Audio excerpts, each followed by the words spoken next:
Hello, and welcome to Rock, Paper, Swords. My name is Matthew Harffy. And my name is Justin Hill. Are you sure? Yeah, I am. And this is Good. the Historical Action and Adventure Podcast. It is the Historical Action Adventure Podcast. You are correct. And for anybody that has just joined us, hello and welcome. And also, we've had a flurry of new patrons join us in the last week or two. I don't know what's happened. We've had Chris Stewart has joined as a top fan. Matt Muller, I think it's Muller. Is it Muller? Muller? I don't know. As a producer. Jenny as a top fan. And Maddox as a top fan. So welcome to all of those new patrons. And it's brilliant. And if you'd like to join those people and all the other patrons we've got, then you can have a look on patreon.com/Rock Paper Swords podcast. The link, of course, is in the show notes and the description to this video or podcast or whatever, however you're consuming it. And you can get all the sort of perks that they get, like bonus episodes and free books and all other bits and pieces. But check it out. And if you enjoy this episode, please leave us a 5-star review and share our posts on Facebook, X, Blue Sky, and so on to help us get the word out. That's right. Yes, you can do all of those things, and that'd be wonderful. And I was going to find a review that someone had sent, and then I forgot about it and didn't do it. So if you bear with me just a second. Wow, look how bright that is. Yeah, well, I want to say, I think I know Matt Muller, our producer. Oh, go on. He was one of the students I was teaching on an MFA, Master of Fine Arts in Hong Kong, and he was one of the students. And I think he's still in China. Certainly his Twitter avatar is him in China still. That is very interesting. Welcome, Matt. Lovely to cross paths once again. So bear with me a second. And what are you looking for? We got a nice message from someone, and I'm just trying to find it. Where was it? Yes, got a message from a guy called James Murphy the other day.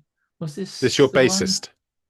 No. I think you're revealing now how seldom we get nice messages. Well, maybe. No, we do every now and again, but this is a nice one. It said that he's writing a book, and he says, I've just stumbled across your podcast and absolutely love it. It's been an inspiration for me to crack on with the second novel that he's writing.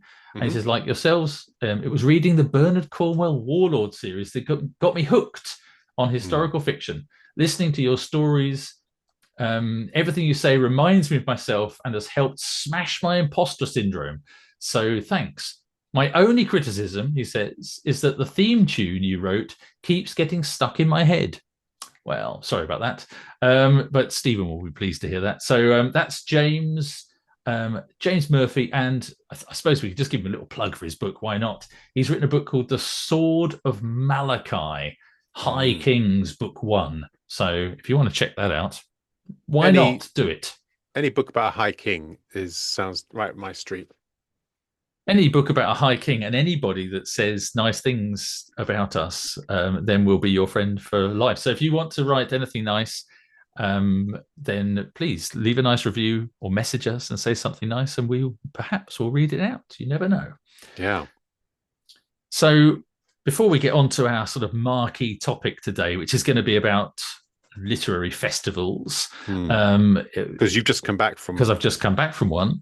How's the writing going?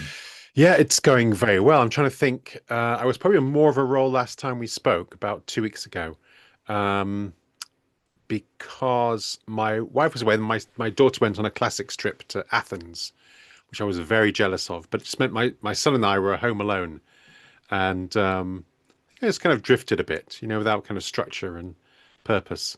So I'm nearly at 60,000, which is good. But so I think this novel has hit this kind of soggy middle. I don't know about you. I think kind of beginnings are really fun because you have a kind of open canvas, and endings are kind of good because you've set up all the structures and then you just bring the story to a close, and it kind of writes itself to some degree. Whereas the middle is quite hard. And so what I've been doing, this is a big ambitious novel, which I must note to self, stop writing big ambitious novels with lots of characters. Oh, I'm going through and kind of seeding characters into the beginning. I got to about 60,000 words, and I thought, I don't have enough kind of characters here to get through to the end of the story and to carry all the kind of different parts of the story along. that's Does that make interesting. sense? Yeah, it Yeah. does. It does sort of make sense.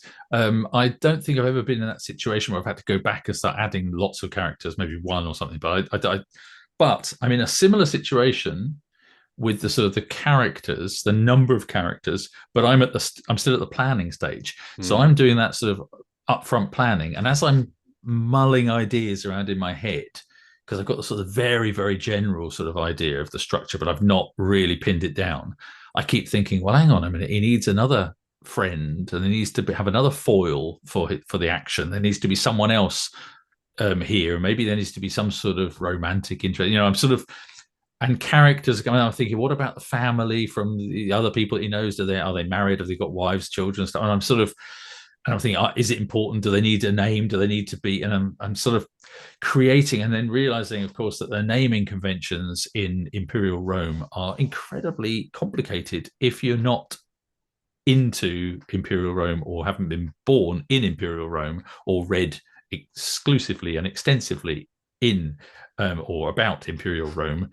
It's quite complicated, the naming Mm. structure. So lots of my time has been thinking like, well, what are they? What's the wife called, and what are the men called, and what's that called, and Although what's his name? And from Harry Sidebottom's book on gladiators, if I remember, kind of a lot of gladiator nicknames or like, someone from Ephesus or the yeah, Ephesian, well, to kind of. gladiators is a bit different because they're really Mm. considered this sort of lower class. They're not citizens, you see. So citizens of Rome have these three names, and the naming structure is different for men and for women.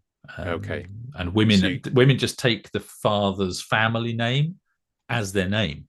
So if you have three daughters, for example, you are Justinius Hilius, okay? yeah, Um, so your Polus. daughters would be called Hilia Prima, Hilia Secunda, Wow, Hilia, well, and that would be it. that's They would that's how just they do it in China. so it's quite incredible. They'd just be basically the girls are just called, you know, girl one, girl two, girl three. Yeah, they do that in China. They, number kind of old one, old two, Mm-hmm. um, old three. Yeah, just number the, clearly now they don't do that because then you have one child, but Yeah. traditionally, So yes, it's very interesting, and obviously, as you say, it happens in China too. So obviously, it's an archaic kind of form of mm, doing things, or a different, very different, culturally different than we are used to. Anyway, so that's all taking me a while to get my head around. But I'm still in that planning stage, and I'm not even at the soggy middle. I'm at the soggy start and don't know how to start at the moment. Although I will say, look at this, and this is just a little segue into. I got this when one of the book festivals that I was at. I don't know if you can see that. yeah, Is it yeah, behind my camera. Oh, there you go. There we go. Oh yeah, Suddenly gone into thing. fantastic. So they gave me this, and when I was in the archaeological museum in Madrid on my own, because my wife went off to meet a friend of hers, I did. Oh, you can't actually see it, but anyway, I did start doing some handwritten I can see a lot of notes. notes. Yeah, I started actually writing in the cafe in the archaeological museum. I just started writing a scene from this new book because I'd just been to see all the Roman stuff in the archaeological museum, and I thought, you know what, I'm going to be able to say that I started writing it in Madrid. So I just Brilliant. jotted down some notes. So I Yeah, feel like at least I've sort of broken ground on it. yeah, that's fantastic. So you like to kind of flesh out your characters before you start. To a large degree, but I'll find later on, I'm sure, like you are now finding that there's some people missing and details Yeah, that are missing. But or there's yeah, character or bits of kind of story that need conveying, and which characters can do it. yes, And of course, a lot of my novels often have quite a high death count. So yeah, often, I end up kind of killing a named, a named character. I have to create non-named characters, and make them interesting. yeah. So there's some emotional impact when they, die. And then also, there's invariably some named characters, don't make it. Yeah, I mean, I think this book that I'm just embarking on is going to be interesting for me because it's going to have some similarities to some extent with what you write, in Mm, that the main character is going to have a military background, but he's going to be in a different military unit, but there are going to be people around that I can't name everybody basically, but I don't often write those sort of things. I think anyway, I don't want to go into too much detail, but it's Yeah. going to be Yeah. interesting. And I'm doing lots of research into, the structures of the military conventions and and all of that stuff as well. So it's complicated, but I feel like I'm getting to the stage where probably I've got lots of bits and pieces I still need to complete this week. So I think next week, so I think November, I have to start it properly, sit down and start writing properly, because otherwise there's no way I'm going to get the first draft done in time to do edits and get the whole thing in for mid next. And do you know where the story starts and what the opening scene is? I do. Yeah, I do. So the scene I started writing in Madrid is not the opening scene. That's probably like a bit of backstory, but it could end up getting into the novel, as a memory, or maybe it's later on in the story. I don't know. But it's not the exciting moment of the beginning of the story, which I've had in my mind. I was talking about this actually, and this will take us segueing into the thing, but I was talking about this in the festival, asking about, do you know how you're going to start a novel and where does the ideas come from and those sort of questions. But before I go on to the festival thing and the literary festivals, I was just going to mention another thing that I was doing this week was yesterday signing copies of the novella Swords in the Snow that I wrote with Stephen A. Mackay. Yeah. And I've got a box of a few of them left over there, but I posted most of them. Well, all of the ones I've signed have been posted off now. So if anyone's listening and you'd like a signed copy signed by me and Stephen, then you can go and look on my webpage, matthewharffy.com, and find the online store there, and you can get it sent to your very door, signed by me and Stephen in time for Christmas. So wonderful. What a gift for your nearest and dearest. It's a wonderful stocking filler. Only $7.99 for a little novella, plus postage. But anyway, it's worth it. Worth every penny. So, so on to our sort of proper main topic for today then. Literary festivals. I've just come back from Spain, as you said, where I was at two literary festivals. I was in this literary festival, Getafe Negro. Getafe is I was going to say a small town. It's not a small town. It's a town basically in the suburbs of Madrid. It's 180,000 people, live there. So it's basically part of Madrid. It's on the sort of the tube line and the local train network and everything. I've never been there before. Very nice. That was the second part of our stage of our trip. My wife came with me. It's great. And the first part of the trip, we went to the Certamen Internacional de Novela Histórica Ciudad de Úbeda, which means the international. Certamen is a really weird word, because certamen means something like competition, but it really it's used for like, well, there is a prize. I guess there are some prizes. They give out some awards. So you win it? Sorry? Did you win it? No, I don't think my books are up for the awards. There were 3 awards given. One's like for the best newcomer or something. One's for the best historical novel of that year. I'm assuming. I think the best Englishman attending a Spanish festival clearly was your prize. I think if there was a prize for the best Englishman there, or the best Englishman to be able to speak Spanish, then I definitely would win. I think I was the only Englishman there, and the running commentary of the trip to Úbeda was that my Spanish was amazing, basically, because they just are not used to English people being able to speak Spanish. And I learned to speak Spanish. I mean, my wife's Spanish, and I lived there for a long time when I was young. I went out as a teenager. So they were all just very shocked that I could speak Spanish, and there were lots of jokes being made. I imagine your Spanish is quite colloquial. It's very colloquial. Street Spanish. And and I did have to sort of, when I did these 3 different talks, or the one talk in Úbeda and these 2 in Madrid, in Getafe in Madrid, and I gave a bit of the introduction of the talk. I said, bear with me, because I haven't spoken Spanish in public ever about my books before this weekend. I said, and I haven't spoken Spanish regularly for nearly 25 years since we moved back to the UK. I wrote all my books in English. So this is quite a novel thing. And I said, I'm very comfortable talking about, going to the pub, going out to disco, going to watch a movie, or going to eat a meal in Spanish and chatting, shooting the breeze with people in a bar, no problem at all.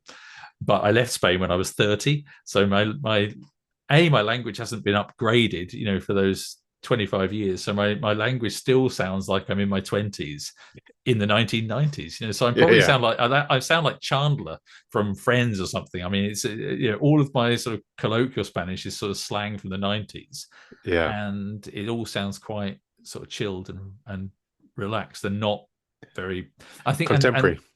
and also I did have a strange thing. So the Spanish, so all the other writers were Spanish speaking writers, and it was fantastic, and they were all very, very friendly, and I had a great time and wonderful. But when they speak about their books, they are very literary.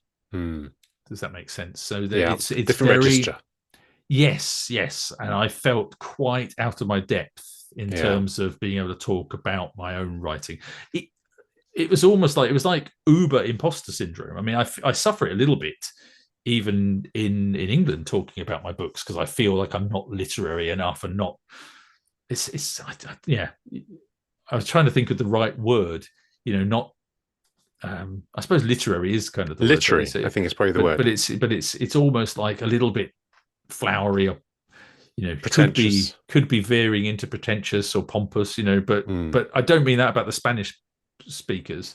I think it's just a very different register that they use to talk about literary endeavors and writing, and and so I didn't have that vocabulary.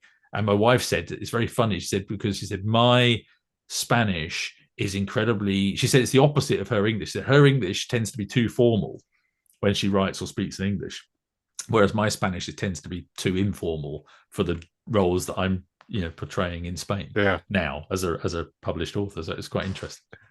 I have some understanding, because I speak Chinese, but I learned Chinese in the early 90s, and there was so much that has kind of come in now that I learned to say comrade tongzhi, which it means the two characters kind of fellow feeling, which in modern slang is homosexual. So my Chinese is so out of date, and no one talks about anything kind of intelligent. There was no politics and no internet, so my Chinese is completely kind of dated. Just about chatting about the weather and food and stuff like that. How many, all that kind of stuff. So my impression of this of Spanish, and this is purely because Viking Fire and Shieldwall have both been translated into Spanish, is that they're quite into historical fiction, and they have a festival for it. So was that your sense? Yeah. So my sense was that it's not just one festival. They're really into historical fiction. So they've got, so the Getafe Negro was actually, the negro there is for black, for noir. So it's really about noir fiction. So I was a bit of an outlier in the Madrid one. I think somehow my publisher managed to sort of segue Vikings into it, because there was some Nordic themed part of it. But really, I didn't fit in there, and it was much more around the noir and crime fiction. But in Ubeda, there were 30 authors there over the weekend. They were doing reenactments, but all the writers that I met, who were all really lovely, and I spent a lot of time chatting to them in the bars and having meals and everything. It was really, really nice. They were all saying, we go to all these different festivals, the historical fiction festivals, different places. They were saying the one in Ubeda, they all said the one in Ubeda is fantastic. It's like the best. We all love coming here because it's brilliant.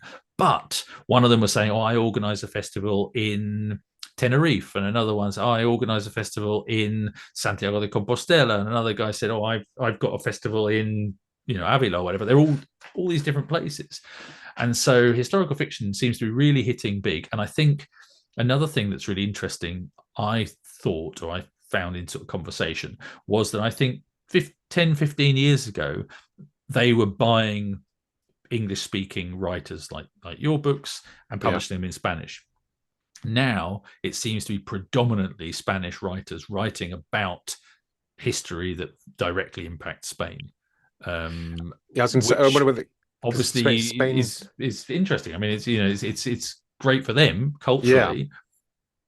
And Spain I imagine, is a country with a sense of history. I mean, Absolutely. it's not a very, it's not a 19th century creation. And also, what kind of period do they write about? All periods. So I went to talks from all different periods. There was people from writing about the Belle Epoque, sort of the turn of the 19th century, right through to someone writing about a very almost unknown community of people called I think called the Algar from Mm, 1,500 years before Christ. And all they've got is archaeological finds. And he's basically had to mm. create a whole, world around them. But there were people writing in between. Obviously, those two extremes. There was stuff 'Cause- written around the Visigoths. I'm trying to think other people writing about the time of just after Columbus had discovered America, and people coming over from Mexico and everything. I mean, they've got so much history. yeah. Santiago de Compostela. So Rodrigo Costoya, the guy who organized the Santiago de Compostela. Actually, I've got his book here. I couldn't buy that many books because I had to travel back and I only had a small case, but I did buy this book. If you can see that, it's difficult to. Anyway, it's Yeah. called El Siglo del Milagro, which is the century of the miracle, Mm.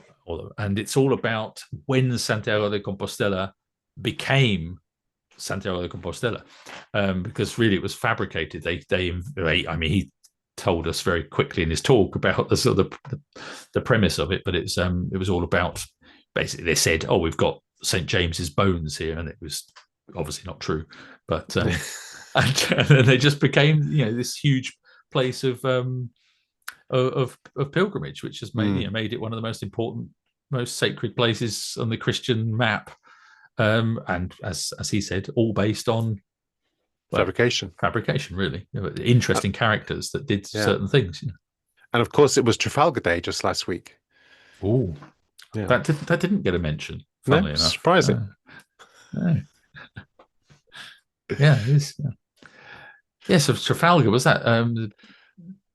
Spain were on our side then, or they were on our side. No, they'd switched. They'd gone switched over to the French, Napoleon side. Yeah, Okay. Good. Let's not mention bad that. move. Bad move. Yeah. No, we didn't talk about Trafalgar. No, didn't bring it up. Didn't bring it up. No, but it was. So, have you been to many festivals in the UK or elsewhere? I've been to the Hay Festival, and that's about. And I've spoken in York a couple of times. But in Hong Kong, I was very closely involved with the Hong Kong Literary Festival, and I would help plan it and invite speakers. And I would also go pretty much every year up to Beijing, which was my favorite festival, called the Beijing Bookworm, which was in many ways just kind of the most exciting festival. Yeah, so that's kind of my experience. That's really interesting. So you've done big festivals, because the Hay Festival in the UK, that's probably, well, if it's not the biggest, it's one of the biggest literary festivals. I mean, there's Cheltenham, there's the Hay Festival, but it's one of the big ones, isn't it? Yeah, I did it, I think, for Shieldwall. And yeah, it's huge. They have a kind of, whole field taken over. And I had a kind of auditorium. It's all, tents and things. I had an auditorium which probably could have fit about 200 people. And I did a talk on Shieldwall.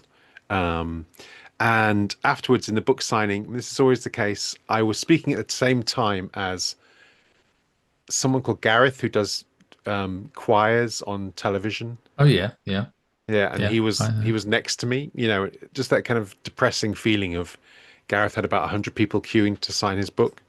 And I, with my literary masterpiece about the Viking Age, which is, hugely important and relevant, had about 10 people. Well, I had something similar in Uber there. I mean, many of the other writers that were there, in fact, most of them had published multiple books before in Spanish. And of course, even though I published lots of books here, I'm not well known or anything, even in the UK. So, but to be there, it was only my second book being published. So basically very, unknown writer and an unknown quantity. and I had the same thing. So after the talk, there was a book signing, and I was there at the table, and next to me there was a couple of other people with much longer lines, and a couple of people took pity on me and came and said, "Oh, I bought your book. Would you like me to sign it?" Another writer, Rodrigo Costoya, because I bought his book. He bought a book because I think he felt sorry for me. Um, but it's always the way. Yeah, and have you been to festivals in the UK I've to been to a compare? couple. I've been to a couple. I was going to ask you about how you got the whole Hay Festival thing, how that came about, because I've been to Essex Festival, Hmm. um, and that was, I mean, it was like a library.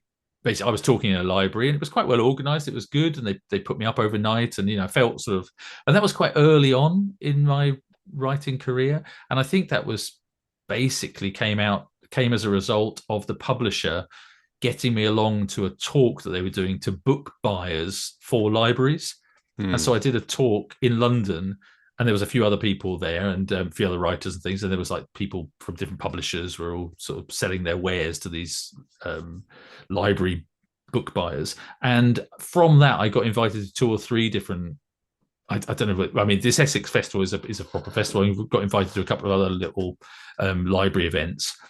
But after that, I mean, not really. I mean, the Historical Novel Society conference is probably the biggest thing I've done, Yeah. but that's very much aimed at writers as Yeah. opposed to readers, which I think is a big difference.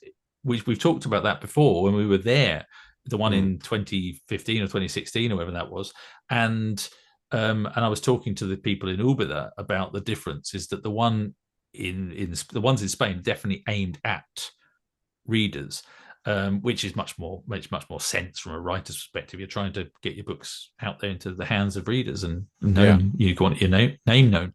So how did it come about? You get on to the Hay Festival? I'm trying to think now. I can't remember. It may have been through contacts with the Hong Kong Literary Festival. Uh, I think someone gave me an introduction to the guy who was running it. Hmm. Um, and I can't remember. Yeah, I think it was an introduction through him, and then my publicist in the UK. I said, "Oh, I'll be back in time for the Hay, if they need me." And they took me on, and he came in. Uh, it was my first kind of Anglo-Saxon novel, and I'd had Michael Wood out to Hong Kong, and the Hong Kong Literary Festival, and I'd kind of insisted on doing the moderating, and he's just such a great speaker, and I was just watching him, and he keeps kind of breaking into Old English, or Latin, or quoting poems, and I thought, okay, I'm gonna learn bits of Old English, so I learned kind of bits of Beowulf and bits of the Battle of Malden. And I was, it was actually my first time I spoke about Shieldwall, and I froze because midway through reciting a bit of Beowulf, and the guy who was running the festival walks in at the back, and I just had that kind of that freezing Yeah, moment, and yeah. everything went out of my head, and I kind of went pink. Yeah, so that was how he got it, and he didn't invite me back when Viking Fire came out. So yeah, I don't know. But that's interesting. It sounds like it's basically you got it yourself by contacts and networking, and Yeah. it feels like we were going to sort of talk about a little bit about the difference in the between the events in Spain and maybe in other places and in the UK. And one of the things that I felt like it feels like in the UK those sort of festivals you either get invited because you know someone and it's a bit of luck almost, or you're a massive name, you're a huge draw that people know from the telly, you've got a television program, or you're a bestseller, massive successful name. And the sort of mid list writers, which I would consider myself to be firmly in that group, we don't get invited to these things because we're not a draw to that's going to sell tickets. Yeah, I think so. My ideal festival, well, my ideal festival was the Beijing one, and it was brilliant because it was set in a cafe restaurant, and they had two rooms. One was kind of the bar, and the other one was, the kind of the reading room. And the festival went into the reading room, and then you spilt out, and then everyone was straight into the bar. So kind of the most exciting things always happen in the bar afterwards, where everyone is Yeah. just mixing and chatting. I met Arundhati Roy. I mean, kind of, people. I just thought, wow, I can't believe I'm, mixing with these people. And that was a really great experience. I think in the UK, oh, I did Edinburgh as well. Hmm. And Edinburgh is kind of similar in that they have all the kind of tents around a kind of central area in a, kind of a square in Edinburgh. So at least as a kind of as a hub to the event.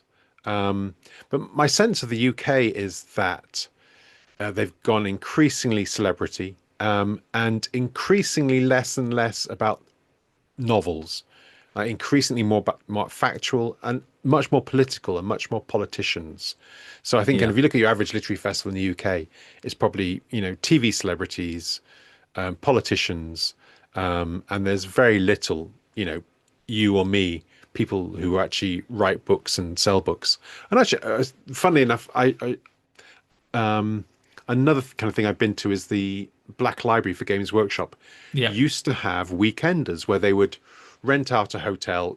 People would buy tickets, and then kind of authors and the readers were all in the hotel for the weekend, and they would have sessions and things. And that Hmm. was great, but that was very book focused, which I think is really rare in the UK. Yeah, it's really interesting. I mean, one of the things there's lots of differences between the different in the I can only really talk about the difference between Spain, and the UK, and my very limited exposure to both. But I suppose in the UK, I've got more of a wider exposure in terms of seeing what's on the other places, and I totally agree with you. Here, it seems to be it's celebrities, it's factual books and non-fiction and stuff, but the most important thing is the celebrity, isn't it? Because if suddenly a Mm, celebrity writes a novel that does fantastically well, Richard Osman, for example, I mean, he likes to talk on his podcast about him not being a celebrity, but he obviously is a celebrity. He was already on television before he wrote his yeah, books.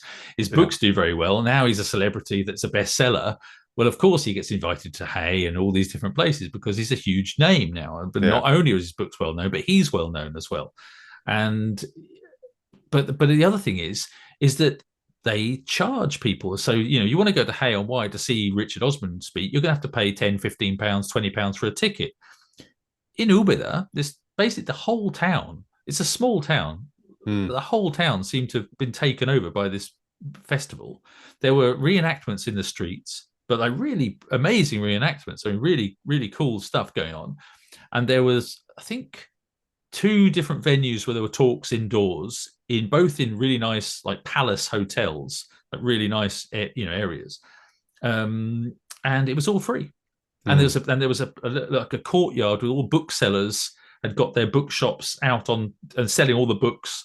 And it was interesting because they had competing bookshops but all selling the same books. So like if you go to somewhere here, they'd have like Waterstones. That would be it. They'd be the ones that mm. stock the books. But here they had like the three or four different independent booksellers with their own tables out, all selling my books, or maybe three of the four were selling my books, and and they would be selling all different writers' books.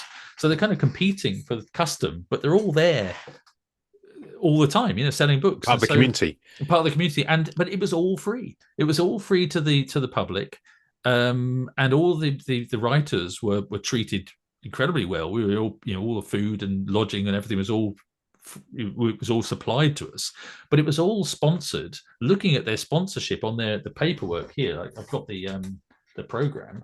There's the sponsors on the back. You've got the list of sponsors. Hmm. There's it's the Ministry of Culture, as well as like the local Ubida town council, the Jaén, which is the area, the province, their council, different foundations, different banks, and also some of the publishers. But there's loads of people that have put money into it. And so it's all funded by public money and private sponsorship. Whereas in the UK, I can't imagine anything being that big and that well organized with that many writers and not being having to buy a ticket to go, which I then Yeah, think lowers the number of people that are going to go, because yeah. or they're going to pick and choose. They're only going to go to see one writer, not everyone, because it's going to it's too expensive.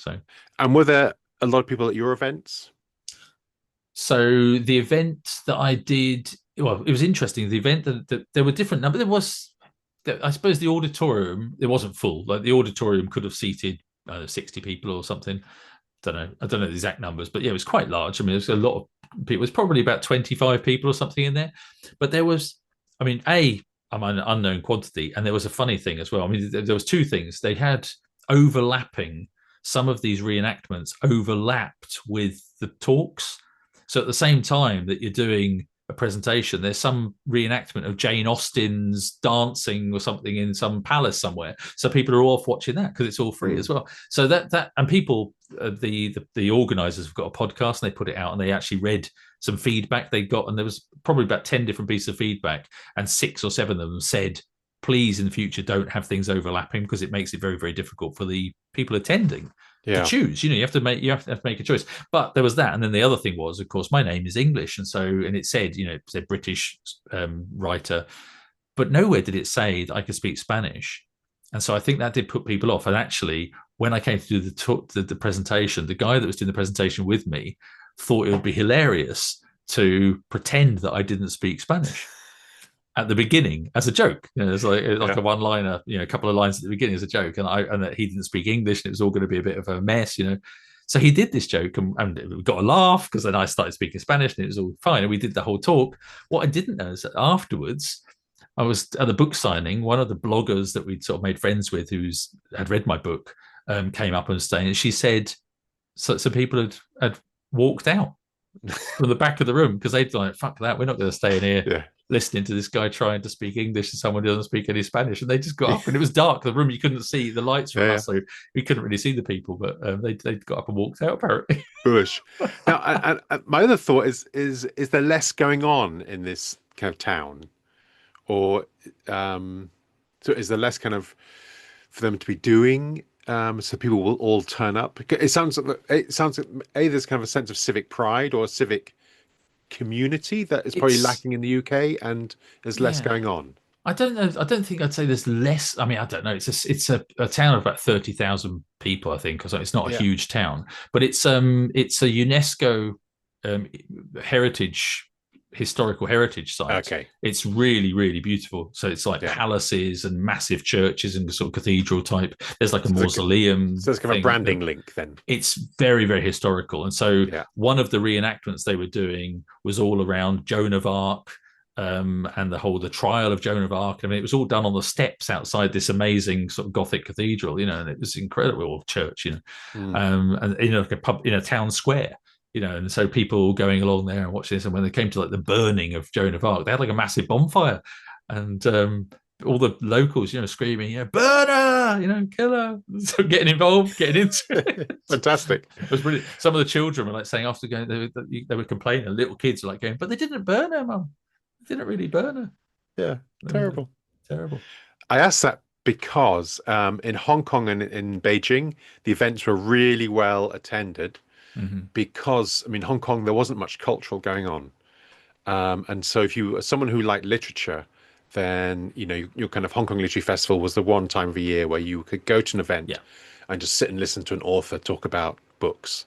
I think there's a bit of that there, in that this is in the south. It's a province in the south of Spain where I mean, if you love food and cooking, don't you? And the food was incredible.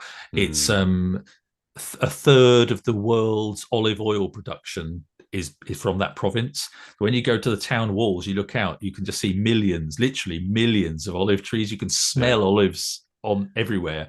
Wow. Everything is with olive oil. All the desserts, even everything has got like drizzled with like amazing olive oil. All the food was absolutely brilliant. But I don't think you're probably right. There's probably not a huge number of festivals. It's quite rural is what I was getting at, so it's quite probably a lot of people will be excited about having a historical fiction festival. It's probably similar because in York, which I've done a couple of times, they have the Viking Festival. Yes, in February, and that has a lot of kind of free events and things going on. Though it's not so much literary or a literary festival. But those, I mean, I've done those, and they've been well attended. 40 or 50 people, which is pretty good numbers. But you've got a very kind of select group of people who are interested in Vikings and that's it's very specific, though, isn't it? So I think that's the trick. If you can get this it'd be really interesting. I mean, I don't know. The writers were saying that they go back, they get invited back, every couple of years, and lots of these writers have been like 3, 4, 5 times before, and they all loved it. And it'd be interesting because I know I'm going to have books coming out in Spanish over the next few years because they bought a few of my books now. So it'd be Mm. interesting to see if I get invited back, maybe not next year, but maybe in a couple of years' time, and to see, whether there's more people or fewer people, whether it'd be interesting. But well, all these people who run literary festivals should now be inviting you. Well, you never know. You never know. Yeah. I've had a couple of communications with people. Nothing firm yet, but yeah, I've kept in touch with some of these, with all these other writers, really, because they were all so lovely. I mean, it was amazing. It really was nice just spending time with people that really into historical fiction and writing, and they sort of understand where you're coming from, and you understand where they're coming from, and we sat around and just chat and beers Yeah. and wine and food. It Yeah. was But I brilliant. Yeah, think really that's a really nice. exciting thing about a literary festival because, I mean, partly being a writer, you sit alone a lot. And, sit alone in a room and make shit up, as I always say. Mm. Um, so to go to a literary festival, I mean, it's lovely to meet an audience, but the most exciting thing is kind of to meet the people in the bar afterwards, or It's kind just of me, hanging yeah. around and just, Everybody, really, yeah. yeah. I mean, writers always seem to talk about money and agents. And because, until the internet, you never met anyone who had you have quite a unique experience and life. But even at kind of our Christmas get together, a lot of the talk is, Yeah, it's about stuff like that. agents. Yeah, Yeah. And you just want to bounce things off people because, yeah, we live in a kind of odd situation and it's good to kind of yeah. say things out loud. There's a Um, couple. There was a couple of things that were really, really nice about this place. The thing in Ubeda was one. I got to meet my editor, my Spanish editor as well, and mhm, she was amazing. Penelope Acero, from Edasa is the publisher, and she was lovely. I mean, she I'd communicated via text and email stuff, but she was really nice, and she has created a real feeling of like community with the other writers of her, from the same publisher, which mhm, I thought was really interesting and really nice, and seemed to be quite exclusive to her and that publisher. So there were 5 or 6 other writers there that had either, well, one of them was a writer that had presented in his books in the past there, but he wasn't. He'd just come as a just as an attendee this mhm. time. But other people that were presenting books and doing presentations and stuff. But she really managed to bring us all together and had us all seated like tables together, chatting, and felt very sort of community spirit, which I thought was really nice. And I think something that you don't tend to get in the UK from Mm. publishers. I can't imagine going to an event in the UK having so many writers from the same publisher and them sort of making you feel like all part of a group together, very sort of Well, family well, group. my sense of publishers is that the writers are the most irritating thing of the whole industry. Exactly. Yeah, I think that's how it comes across in the UK. I think Yeah. that's actually really interesting because I think I came away from this trip to Spain feeling, especially from this thing in the south of Spain in Uber there, that I felt like valued. You felt like, oh, Yeah. this is really nice. It's like I felt like a publisher. The editor felt really nice and like she valued me. The other writers all felt very inclusive, and it Mm, felt like you were being embraced by everybody, and mm, therefore you feel more relaxed and you sort of want to help them and embrace them. Yes, it felt really nice. yeah. I was going to say one of the other comments was just like you're saying about how nice it is mingling, and it was lovely weather. We were there. I mean, it's sort of the weather's turning, at this time of year, so you could be unlucky. But there's a little bit of rain on the first day, but the rest of the weekend was just sunny and warm. And we were sitting out. Lots of street cafe culture, lots of pedestrianized parts of the town. So you're sitting out and having a beer and stuff, and people walking past. And there's nothing that a writer likes more than somebody walking past and saying to people I was with, I'd say, "Oh, are you?" Are you Teo Palacios? Did you write this book? I've got this book here. Would you sign it for me? And the smile on these writers' faces, to be Yeah. recognized, which doesn't happen, for people writing historical fiction, wherever No. you are. You don't get stopped in the street and recognized. And my sense is that in Europe, maybe especially, writers it's a more prestigious thing to be an author than it is in the UK. And there's a more of a respect for kind of the written word. I then think I that's think we true. have, yeah. I So think that's true, and I think it's culture in general. I think the yeah, fact that this was like this was sponsored by the Spanish Ministry of Culture, and I was talking to my mum and dad. And my dad sings in a Welsh male voice choir.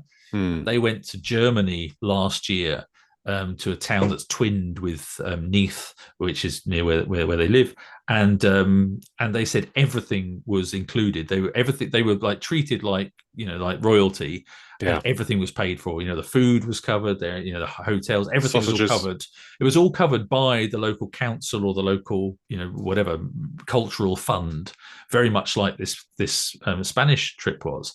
And it just wouldn't happen in the UK. But they're having yeah, the choir from Germany is coming over to visit them, and they have to scrounge, trying to work out how they can pay for any of it. They've got no money because free fish and chips. yeah, if it, well, they'll they're basically there's no money around, and Yeah, so I think that's a big difference. That sort yeah, of I think culture in general is just recognised in a different way in Europe yeah.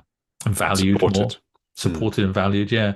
Um, it feels like I've only spoken about the trip down to the south, but the event in Madrid, in Getafe and Madrid, was really good too. I mean, I have to say it was very nice. Again, put up in a nice hotel, treated very well. It was great, and they had a really nice public space there where they were doing all the talks. And I was interviewed by a professional journalist who did a great job. She'd obviously really prepared, and she was interviewing two or three people a day, this thing for a week.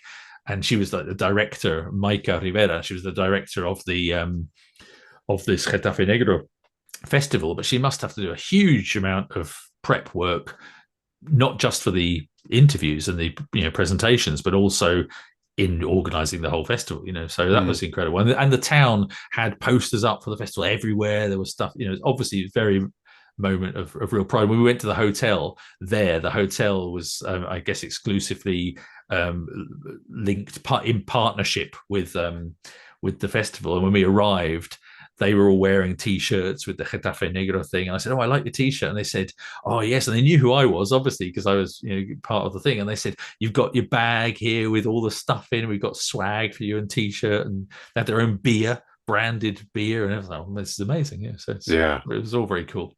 It's a lovely cocoon, these events, where suddenly, yeah, you are kind of you're cherished, Yeah. and celebrated, and everyone kind of knows you and thinks you're special. Yeah, I mean, it is really, really nice. It It's very sounds a bit good. sad saying it out loud, but No, it is very nice. And I remember seeing David Gibbons, who's the artist who drew Watchmen with Alan mm, Moore. Alan Moore's Watchmen. yeah, And when the movie came out, of course, Alan Moore famously doesn't want his name attached to any films of his stuff, so he demands that his name is removed. Doesn't accept money from them or anything. But David Gibbons, his name was on the thing, and anyway, he was at Comic Con doing a talk, and I went to see him, and I actually kicked myself afterwards. I didn't take either of my copies of Watchmen or yeah, the book I've got about the making of the film and his artwork to be signed, because I thought, oh, that'd be a bit sad. I shouldn't, well, I'm not going to do that. But in the end, I should have done. But he mm, said a great thing, and he said that he loved going to places like Comic Con, very similar to what you're saying. He said it's great because he said for this few hours, I'm like a superstar. I'm like a rock star. yeah, People actually know who I am. They want my autograph. They want to talk to me about what I've done. He said, and then tomorrow, he said, it'll be 11 o'clock and I'll be writing in my studio, doing some drawing in my studio, and Women's Hour will come on the radio and I'll be just back to normal, just doing my drawings and listening to the radio, and nobody knows who I am. And he said, yeah. it's like the perfect life, really. You just carry on your creative endeavors. Nobody knows who you are. But every now and again, just to be praised And or it's quite feted. healthy to kind of touch the lodestone of kind of inspiration, and to get away from the business of it all and just be kind of talking words and sentences and periods or whatever. Yeah. And meeting great people. I mean, and Yeah, because we don't, lots of our life is just sitting at home, in a room on our own. So actually going out, I saw one of your little videos that you put out every day, and you were saying something about, you sometimes just got to get out and sort of mix it up and meet people and do things. yeah, And I think I was actually in Spain when I saw it, and I thought that's exactly what I've been doing. You know, I've been Yeah. spending. I was very, very tired by the end of it because it was like 4 or 5 days of just speaking Spanish all the time. And my wife and I don't normally speak Spanish to each other, but I said let's just speak Spanish. We agreed we would just to practice because we're not used to speaking Spanish all the time. And so Yeah. we spent 5 days pretty much exclusively just speaking Spanish, and my head was sort of about to explode by the end of it. But And socializing, which is kind of exhausting. And socializing as well, yeah. yeah. But yeah, really great. It feels like it recharged batteries that I didn't Mm, know needed to be recharged yeah. No, I know exactly what you mean. in a strange way. Yeah, it's just Yeah. weird, but yeah, It is it kind was of, really really great. it's touching the joy, I think, of writing and stories. Yeah, yeah, and just I mean, we've talked quite a lot about all these different things about festivals, lots of just personal, anecdotal stuff.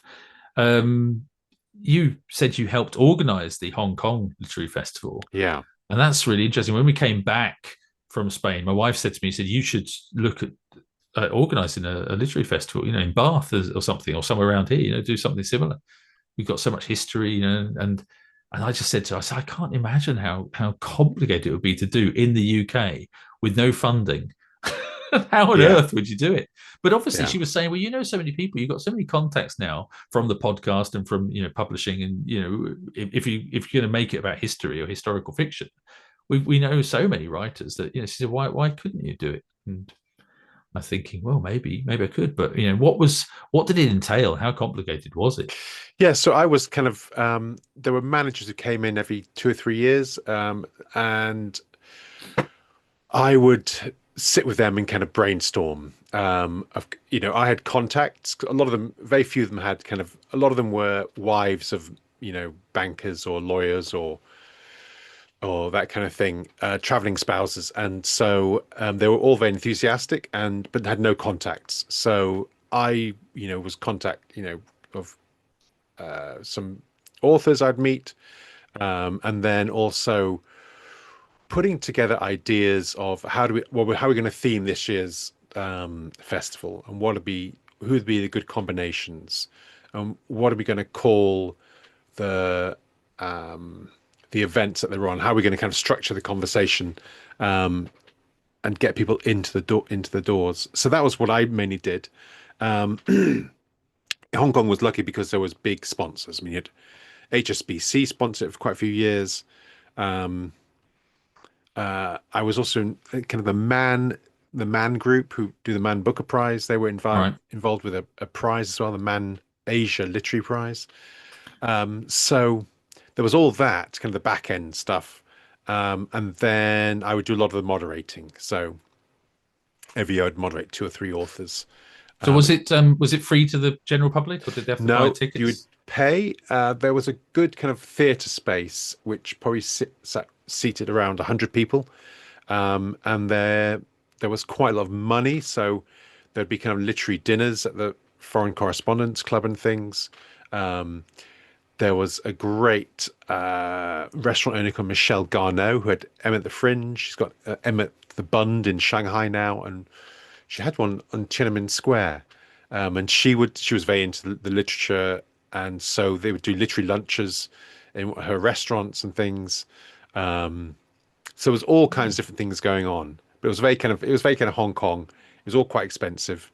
Um, Yeah, it sounds like basically what you'd be if you wanted to organize something here, you'd need to get someone in full time to be the organizer or the sort of yeah, director of it, yeah.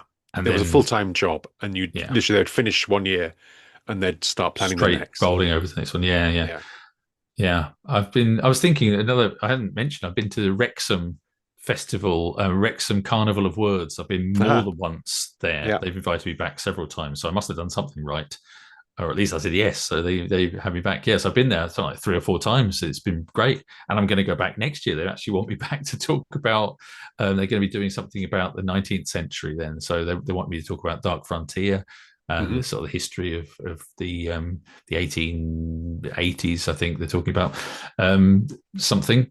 But yes, I'm going to go there. That was great as well. So actually, I know the guy there, Dave McCall, writes under the name David Ebsworth, and he's the guy who organised the historical part. They do one day of historical fiction and history sort of events, and it's a whole week of festival, or maybe a week or a bit more than a So, week.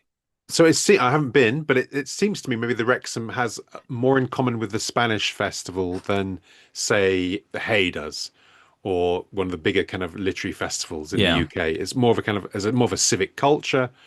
It sounds like they're not going celebrities so much as yeah, authors. yeah. I think they try to get in, as big names as bigger names as they can. They try to get one Mm. or two sort of bigger names, but yeah, they're not looking at like the sort of the massive sort of TV stars and people. They don't. They're happy to get normal people in like us. But I'm thinking you need to get us invited. You and me to go and talk at the Hong Kong Literary Festival. I think we should. Well, I don't know if it's still going, to be honest. Maybe we should. We I should. think COVID has kind of killed a lot of, and Hong Kong itself. I mean, I think a lot of the expats have left, with the new security laws and Yes. things. And Yeah. COVID kind of got people out because there were such draconian rules.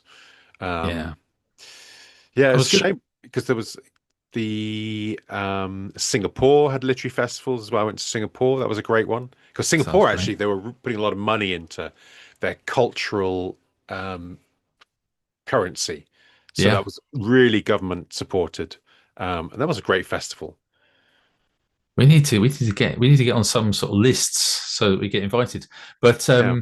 I was thinking, I don't think we've announced officially on the podcast that we are going to be going to a festival, of course, of sorts, or at least a conference next year in Yeah. August. We are, for the second time, Rock Paper Swords has been invited as the official podcast of the Historical Novel Society. We, of course, I went with Stephen last year to the one in Devon, and this August 2026 is going to be in Maynooth near Dublin, and Justin and we are going to be there. Yeah. So really looking forward to that. We're going to And be that's doing quite a major event. yes, I mean, we yeah, met at the one in 2015, which was yeah, all about 1066, I think. yeah, And I mean, this is a international organization, has a lot of American members. Isn't yeah. it? So Sometimes it's in America, the they do every other year. I think they do in America okay. one year, then the UK, or at least the British Isles, or United Kingdom and Ireland, obviously, because this Mm. is Ireland. I don't want to get into trouble by saying British Isles, because it's That's a good geographical. point. It's I know. I had this argument with an Irish friend of mine the other day. We were in the pub, and he started getting very very exercised about it. Well, I said, but I'm just talking about the geography of the islands. yeah, It's the because British Isles, but no, you can't say it anymore. Gran Bretagne is the French name for the British Isles, Yeah. and Brittany is the little, like Little Brittany or Little Britain, because of course Yes. they were Celtic speaking. Yeah. So And anyway, so, yeah, yes, somewhere over here in this neck of the woods, yeah, once every 2 years, and then the other year, I think it's either in America or in Australia. I think they're doing an okay, Australian one as well. yeah. So it's like the other side of the world. Well, And lucky yes, us. so lucky us. I mean, maybe we'll get invited to the Australian one, or Yeah, American in the future. But I'm very happy to be going off to Ireland. So we're doing that. We're doing the rove. We'll be doing the roving reporting podcasting thing, but mm, also we're going to be doing a talk as well with well, I won't say with who because I don't think it's been announced yet on yeah, their website or anything, but we'll be doing a talk as well. So yeah, really looking forward to that. It's going to be great fun. yeah. And Exactly what we were talking about. That festival of readers and writers. yeah, there's a lot of writers there. I mean, the one in Devon was great. We really enjoyed it. And we spent, as you say, most of the best moments were in the bar chatting to other writers. Yeah, Really great, really good yeah. fun. So, um, do you think we've talked enough about festivals? I think so. Maybe my last thing, really, we've touched on, but is the sense that literary festivals in the UK are actually less and less about literature. They're more and more about celebrity and politics. Yes, and we haven't even mentioned the fact that they are sort of in decline as well. in that they are struggling now for all sorts of different reasons. I think in the UK, festivals are being cancelled or postponed or put off since COVID. You mentioned COVID. Loss of sponsorship. There was that the polemic of the Bailey Gifford sponsorship being pulled. Yeah, because funnily enough, the lady who used to run the Beijing Bookworm now runs the Edinburgh Literary Festival. Okay. I think it was her first year last year when Bailey Gifford kind of crisis hit. And again, I'm interested. Well, personally, I'm interested in literature, and I think kind of keep the politics out as much as possible. And the fact is, these literary festivals, they're expensive to run. Yeah, it's an interesting one, the whole Bailey Gifford thing, because it's all obviously the problem was, I think, all around fossil fuel and stuff. So it's not even politics, is it? It's around, isn't it? It's more. It's not a political thing. It's an ecological thing. Yeah, I think. I guess I mean politics in that people are trying to get the sponsorship taken away because of some political. I mean, environmental, political. Yeah, environmental. Yeah, I think it is. I think it is different. Environmental things and political things. But I understand what you're saying. I think in this case, I would think that Bailey Gifford. I think my stance on it is that a company like Bailey Gifford, they're not sort of whitewashing their ties to fossil fuel by doing a literary festival. They are literally just giving their money to a literary festival. It's not actually going to do them any good. They're not making any profit out of it. So I think the idea that by severing ties with these companies means that there'll somehow be less impact on the environment is patently stupid. All you're doing is screwing over the literary festival and the people that are involved with the literary festival. And no, absolutely. You're not actually going to damage the companies. They're not going to stop pumping oil or whatever it is they're doing that you don't like because they're not supporting the Edinburgh Literary Festival. Yeah, so I had a kind of experience of the Man Investment Group, whatever, their hedge fund, and it's exactly that. They have a certain amount of money they give away to whatever kind of interests them on a personal level because they get kind of involved with it. And if you've got someone in the group who likes reading and will get a few tickets, free tickets for him and his wife, then they'll give money to it, and taking it away does absolutely nothing. It does nothing because all they'll do is they'll just go and invest it in a yacht or something. They'll just say, well, you know what, next year we'll support the yachting club or whatever it is, something else they want to give their money to. And it just or they'll have literature. They'll have an ABBA, lookalike group come and sing at their Christmas festival. They'll spend it on something else. It's not gonna. They're just gonna keep doing what they're doing. So it feels very disingenuous. These things, but it's a pity really, because I think obviously I would draw the line. I suppose everybody's got a line that they would. I mean, if they were, I don't know, if they were investing, if it was a company that was investing money that we knew was like into slavery or something, I suppose at some point you've got to say, well, okay, I'm not okay with this. Even if they're going to carry on enslaving people, or so you having a football World Cup, or Yeah. So I guess, it's it really is. It's a huge can of worms, isn't it? But it's a very difficult one. It seems to me, it was a completely kind of counterproductive. Some people got to kind of feel virtuous, and now the literary festival going out of business, and that takes away from that lovely experience. That kind of the thing that you wanted to talk about on this podcast. So that kind of that beautiful and kind of rare moment when you get writers in a place and readers together, and you all sort of hang out for an evening, and that's quite special. It's kind of magic happens.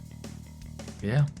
Well, let's hope that even with all of these things, the cost of living and loss of sponsorship and the pandemic, that the impact that still is sort of lingering from the pandemic and all these different things, let's hope that the literary festival is not gone anytime soon, and that there will be more literary festivals as time goes on. And I really, really hope that I get invited back to some, or to new ones, or that I get invited to some in Spain again, because honestly, it was brilliant. And anyone listening to this, if you organise literary festivals and you've got comments, then please, comment, let us know, drop some comments on the video or the podcast, or message us through social media and give us your thoughts. And of course, if you've got any literary festivals that you're organising, you want Justin or I or both of us or me or both of us to go and talk, let us know, because I'm sure we'll be interested. Yeah, a fabulous duo. Yeah, we'll do it with a double act, yes. So, well, that's it. I think that's it for today.